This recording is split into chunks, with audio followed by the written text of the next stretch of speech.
Okay, I'm still sat here with Beth Singler here in Cambridge, and hopefully not too noisy cafe.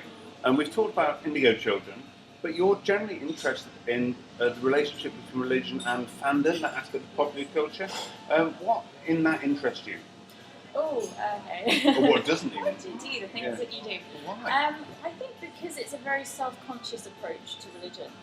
It's very pragmatic, and I find that fascinating that the stories that people are picking up from science fiction, from fantasy, and developing into new religious movements, they're doing so with a complete understanding that what they're doing is based on fiction. I hate doing that, I just did it. Yeah. But there's something kind of really arresting about that self-consciously. I know it's made up, I know it's fiction, but at the same time, it has as much value for me, if not more for me, than one that comes from a tradition that asserts it's literally true or metaphorically true in other ways. Yeah, absolutely. And because it's based on these fictions, the way in which they're manipulated as well. Because so take for example the Jedi, which I've written on.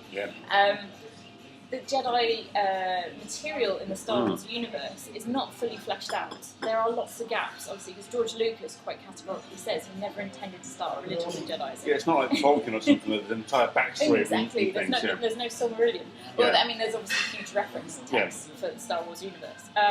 So what's interesting is the way in which Jedi temples, online primarily, are filling in those gaps themselves and writing their own material, and also moving away from the original source material of the Star Wars universe, because I argue there's two reasons. Firstly, because George Lucas is quite litigious, and that may at some point become a concern, and also because he introduced the idea of the midi-chlorians, which makes Jediism more a genetic component, kind of pseudo-genetic, whereas the aspirational aspect of the religion is that pretty much anyone can train they're not comfortable become, with things. So almost like the kind of source mythos gets tainted by revisions to it from the founder. Yes, and then the later films, obviously the prequel films, some people aren't as enamoured of. They're not quite so good, are they? So the fandom really brings in this kind of self-conscious identification. We find with Jedi, that's a really clear one. What are the ones you find really kind of popular or interesting? Well, I am starting to do a little bit of work on what's called Game of Thrones fandom, or A Song of Ice and Fire, the book series. I don't propose at this stage that there is a new religious movement forming, but I'm interested to see if one will be developing, and I'm keeping an eye on that. So the way they kind of picture religion within that world is kind of interesting, or it captures people, I guess. Again, it's one that's not fully fleshed out, because J.R.R. Martin is not as concerned with religion as a completely explored text, but he's more interested in how religion works within the society that he's presenting. So we have a sort of pseudo-Catholic church, we have some sort of forms of paganism, we have dualistic systems as well. I wonder if that's more appealing to people, in that the not fleshed outness of it allows a lot of projection.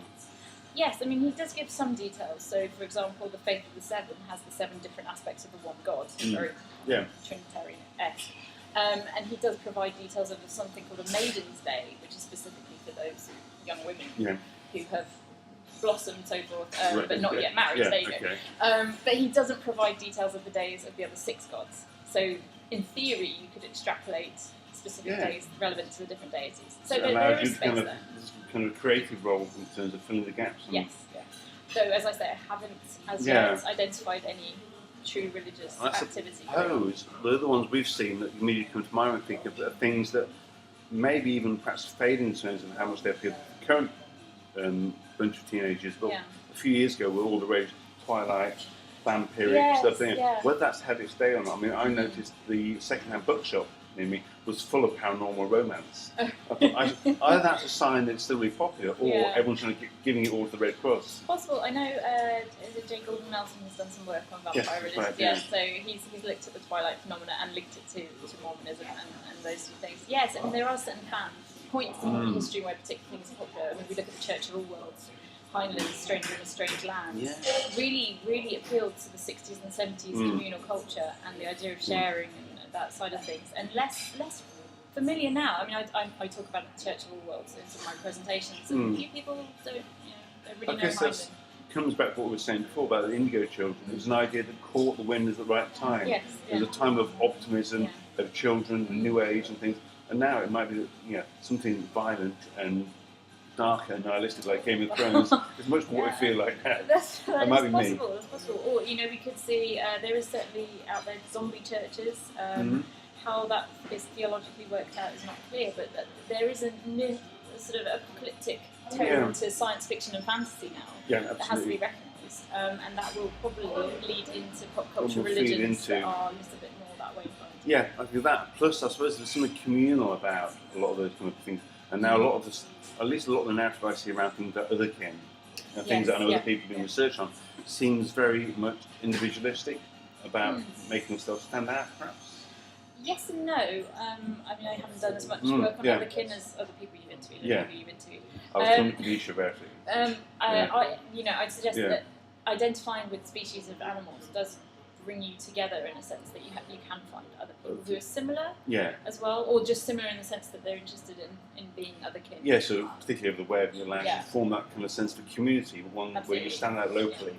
Connect globally. Yes. And that's particularly true of indigos and true of Jedi as well, that they can find themselves a place to stand up and say, this is what I think I am, or I've read this thing online on this particular website and this is what I think and I can connect, it resonated with me in a way that other things haven't. They might find it a bit more difficult if they did that on a street corner to actually find anyone. Yeah, I haven't seen one in Cambridge today proclaiming their Jedi-ness, but give it 50 years. Possibly. Who knows? Well, that's really interesting. Thanks ever so much. You're welcome.